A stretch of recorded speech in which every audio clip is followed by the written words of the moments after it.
कहां चूक हुई, कहां फेल हुए, सत्ता से दूर हो गए दिल्ली में एमसीडी के अंदर? आपको राम राम, आपके सभी को पैनलिस्ट को और जो दर्शक मुझे देख रहे हैं उनको भी राम राम। हम सत्ता से दूर जरूर हुए होंगे, लेकिन मुझे खुशी है कि हमारा जो वोट शेयर है जो 36% था वो 39% हुआ है, यानी 3% का इजाफा हुआ है इसके अंदर। और आम आदमी पार्टी का जो 2020 में जो असेंबली इलेक्शंस हुए थे उसमें उनका करीब करीब परसेंटेज जो था वो 54% का था, वो घटकर 42% हुआ, तो 12% उनका लॉस हुआ है।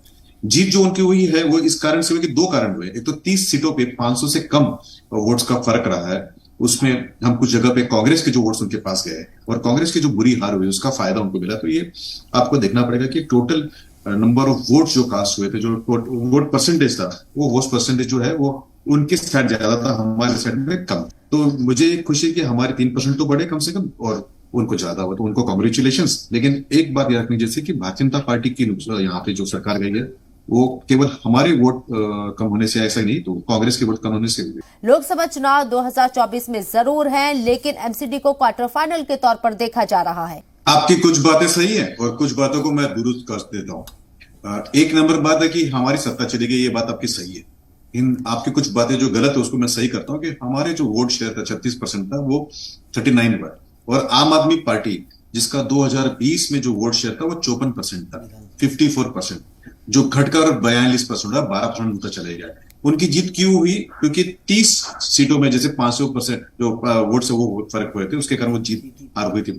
वहां कांग्रेस का डिसिग्नेशन जो हुआ था। लेकिन 3-4 मुद्दे मुझे आपको बताने, या 3-4 सीट्स के बारे में खास करके बताना है। डिप्टी चीफ मिनिस्टर जो सिसोदिया है, ये आम आदमी पार्टी के एक बड़े इंपॉर्टेंट एलिमेंट है, उनके वो कोर है, और उनकी जो कॉन्स्टिट्यूंसी है पप्पड़गंज, वहां पे आम आदमी पार्टी तीनों सीटों पे हारी है।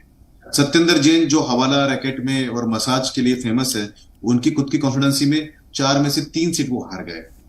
कैलाश गहलोत जिनके ऊपर लिकर गेट का आरोप था, वहां पे वो बीजेपी हम जो है 3 सीट जीती है और वो 3 सीट हारे हैं। इसका मतलब ये है कि लोगों ने करप्ट लोगों को पनिश किया है।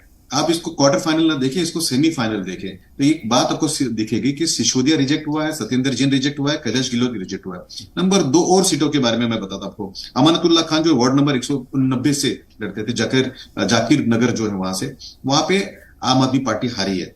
ताहिर हुसैन जहां से लड़ते थे वहां से वो हारे। इसका मतलब लोगों ने राइटर्स को भी, दंगाइयों को भी रिजेक्ट किया है। और आम आदमी पार्टी है किसकी पार्टी? तो या तो ये दंगाइयों की पार्टी है, या ये करप्शन करने वाले स्कैमर्स की पार्टी है, या प्रो रेपिस्टों की पार्टी है। अब ये तीनों को उनको रिजेक्ट किया गया है। तो एक मैं आपको बात बताऊं कि हमें खुशी है कि हमारा वोट परसेंटेज 36 से 39 पे हुआ है, लेकिन साथ में आम आदमी पार्टी को सावधान रहना पड़ेगा। हम और काम करेंगे। देखिए, जानने की कोशिश करिए, भारतीय जनता पार्टी और पूर्व में जनसंघ, हम एक कैरेक्टर बेस्ड पार्टी है, हम एक फिलोसफी बेस्ड पार्टी है, प्रोग्राम बेस्ड पार्टी है, और हम ये तीनों को लेकर चलते हैं। देख, पहले दिन से लेकर आज तक सबको पता है कि हम क्या है। मैं आपके शो में आता हूं तो पहले राम राम कहता हूं।